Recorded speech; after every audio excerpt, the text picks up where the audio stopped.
two things before I begin this ramble. The first is I figured out what that stampede of hooves sound was in my video 2 videos ago. It was part 2 of my debate reaction video. It was actually the fan that's inside of my laptop has this sweet spot, right? And you're not seeing me through my laptop. You're seeing me through my phone, but I was propping up my phone with my laptop as like the backlight, so I'm more lit on both sides of my face, right? And there's this sweet spot in the crack where I was propping up my phone where the air from the fan actually comes through that crack more in that spot than if I just move the phone to the side. And so I decided to just close the laptop right now and prop the phone up on my tablet in its stand and just like go with that right now. I can turn the tablet on, but if I'm not like playing around with the tablet, then it's gonna just dim anyway. But who cares about lighting, right? You can see that it's actually me, and we can have this online conversation. I could be filming with a potato, and it would be the same. You don't need to see me. You don't need to see my nose hairs. 2,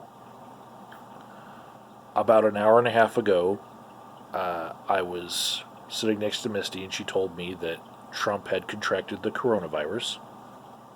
And I did have a couple of interactions with friends of mine online, like with the Breakfast Club members. So, yeah, that is something that happened, but I'm not letting it derail my train of thought here for just this video. Okay? So, going back to that debate, in hindsight, I think we can deconstruct it and see that there were 2 different strategies to it.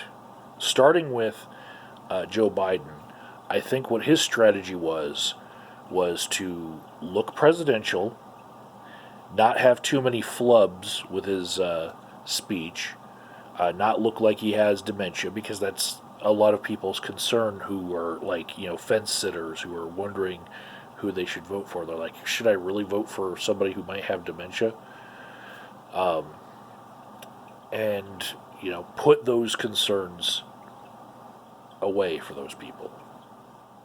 Right? That was his strategy. But also, as I read in a few articles even before the debate, also one of his strategies going into it was don't directly counter the things that Trump says, because he's going to say a lot of lies. Don't sit there and try to counter everything. Just say that he lies. A couple times, just insert it in there. And he did. Just like those articles had predicted that would be a good strategy for him. All he did was say, oh, he lies all the time. That's a lie. That's a lie. Right? And then let the fact checkers do all the heavy lifting for him after the fact. All he had to do was put out his platform, appeal to the people, and try to ignore the fuck out of President Trump as much as he could. Right? It ended up being that the worst failure of his night, as far as ignoring Trump and being interrupted. The worst failure in that was when he said, "Will you just shut up, man?" And it's now being celebrated on a T-shirt on his campaign store. But that was the strategy. It's pretty obvious looking back at it in hindsight. That was the strategy that he had. Right? Trump had a strategy as well. Right? And a lot of people are thinking that it was the Gish Gallop. Just throw out a whole bunch of lies and, he won't be able to correct them all, and you'll just be able to snow him. And just keep on interjecting, and don't give him any time to get his ideas out there, get his platform out there, because you constantly are running your mouth and ruining the people's experience in listening to it. Some people think that was a strategy, right? Looking at it again, I think his strategy was actually that of Cobra Kai. Strike first, strike hard, no mercy. If you remember back to the original Karate Kid movie, Daniel LaRusso is injured. His leg is, obviously injured, and there's that famous scene where the coach says, sweep the leg, no mercy. That's exactly what Trump was trying to do.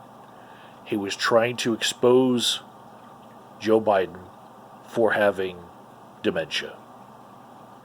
His incessant interjecting was supposed to show how he could easily get Joe Biden off of his train of thought. And I would say it would work for just about anyone.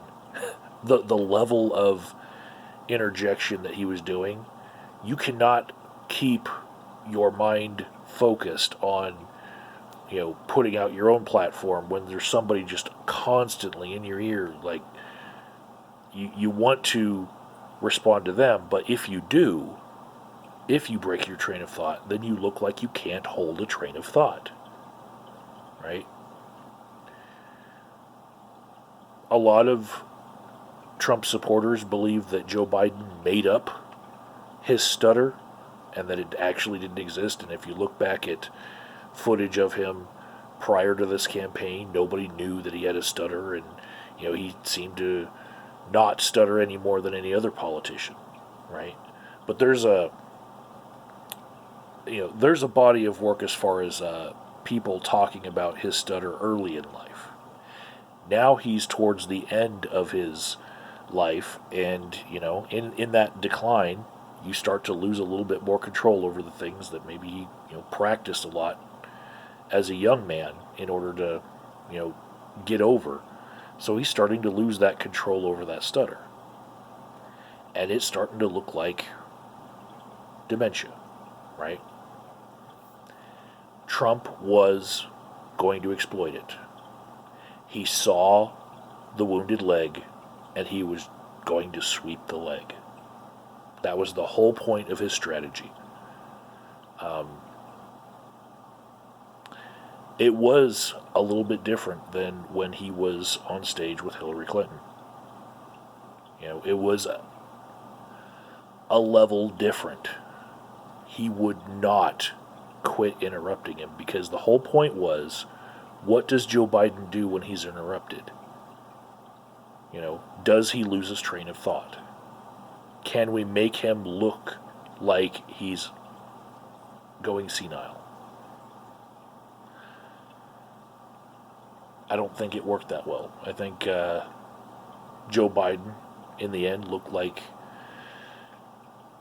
he survived the onslaught. There was a few moments here and there where it got to him, but he definitely looked more presidential than President Trump. He said so himself. This guy does not look presidential. So maybe it wasn't a really great strategy by Trump, but I could plainly see that he was, a shark who smelled blood, and he was going after it. That's my take on what his strategy was, going into it and throughout. He was attacking a guy's weakness, attacking a guy's disability, and trying to make a show out of it.